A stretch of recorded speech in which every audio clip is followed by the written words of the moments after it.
Hello, and welcome to Around the Political World with John Rothman. I am your host, John Rothman.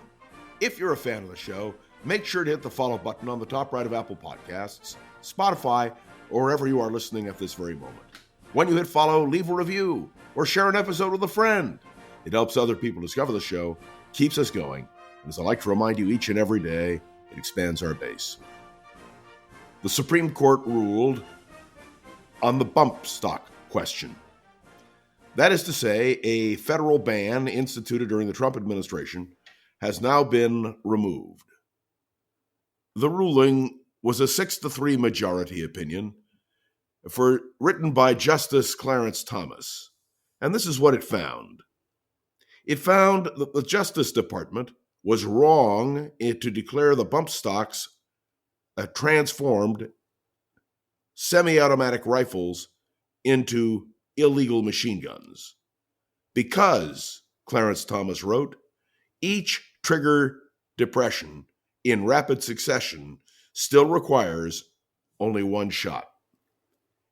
I have never heard such an illogical ruling in my life, but let me remind you, this was not about the gun itself. It was about the decision and how it was reached to ban bump stocks.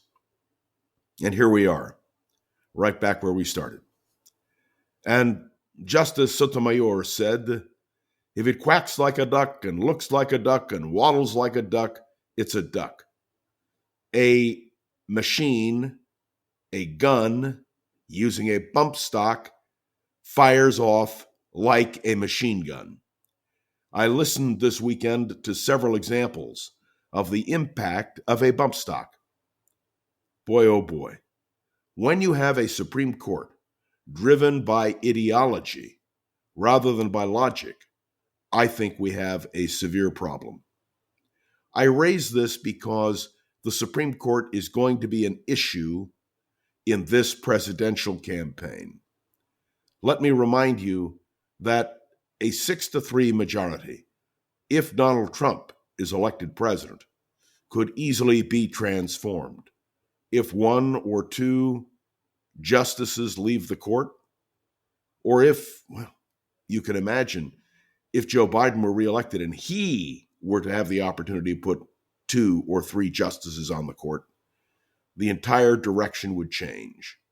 I've told you before the story told to me by Shirley Breyer Black, the aunt of former Justice Stephen Breyer, who once remarked to me that had Al Gore been elected president in 2000, it would have been the Breyer court instead of the Roberts court. It's true. Who is president matters. Many of you who have listened to me for years on the radio know that when I talk about elections, I say you're not just voting for a president. You're voting for the justices and the judges who will be nominated for the court. Not only the Supreme Court, but the appellate courts and the federal courts. And it makes a huge difference. This is something we need to understand, and it needs to be brought home repeatedly during the course of the presidential campaign. I want to say a word about the Middle East. I have listened avidly to all the news coming from the Middle East, and I want to remind you, the bottom line is not what Israel does, it is what Hamas does. And Anthony Blinken, the Secretary of State of the United States, who has been attacked by all sides, has made clear that the obstacle now is Hamas. There is only one question which Hamas needs to answer. Are they willing to return the hostages? And if I may extend a second question, would the Palestinians, led by Hamas, be willing to live in peace side by side with Israel? The answer from Hamas is no. They are determined to destroy Israel. I need to say a word about Ukraine. There are a lot of proposals going around about what we should do about Ukraine. And the answer is Vladimir Putin is not going to make any concessions. He wants Ukraine destroyed. And it's very clear that all of the meetings and discussions held by European leaders will not go very far in convincing Vladimir Putin to stop what he's doing in Ukraine. And finally, I need to talk about Trump versus Biden. This weekend, I listened very carefully to right-wing radio and television. And let me tell you what I heard. I heard repeated attacks on President Biden's cognitive ability, his ability to function. I can't attest to what Joe Biden's physical condition is, and I really can't attest even to whether he is suffering the slings and arrows of old age. But I can tell you for right-wing media to ignore the fact that we have as the presumptive Republican nominee for president a man who has been convicted 34 times of felony, a man who has been convicted of having sexually assaulted a woman. The fact that we have a man who did provoke the insurrection on January 6th and the Republican Party doesn't seem to get it, it's tragic. We are preparing for the first debate between Biden and Trump.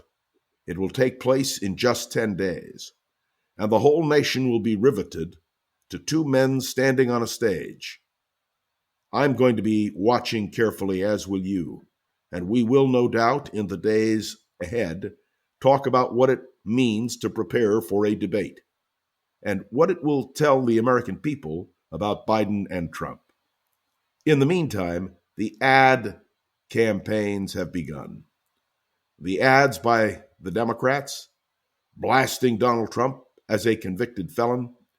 The ads by the Republicans basically saying Joe Biden is too old to be president. These are curious days, and we will be watching, and so will you, because that's what we do on Around the Political World with John Rothman. So stay tuned and offer your comments.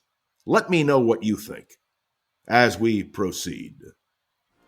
Thanks for tuning into another episode of Around the Political World with John Rothman. Make sure to follow along and let me know your thoughts on the show by leaving a review on Apple Podcasts and sharing an episode with a friend or colleague so we can continue to grow and expand. You can interact with me on Facebook and LinkedIn. And of course, my deep appreciation to the wonderful producer of this podcast, Gogo Zoger. She makes sure Around the Political World with John Rothman is up and running each and every day. I'm looking forward to chatting with you again tomorrow, right here on Around the Political World with John Rothman. See you then.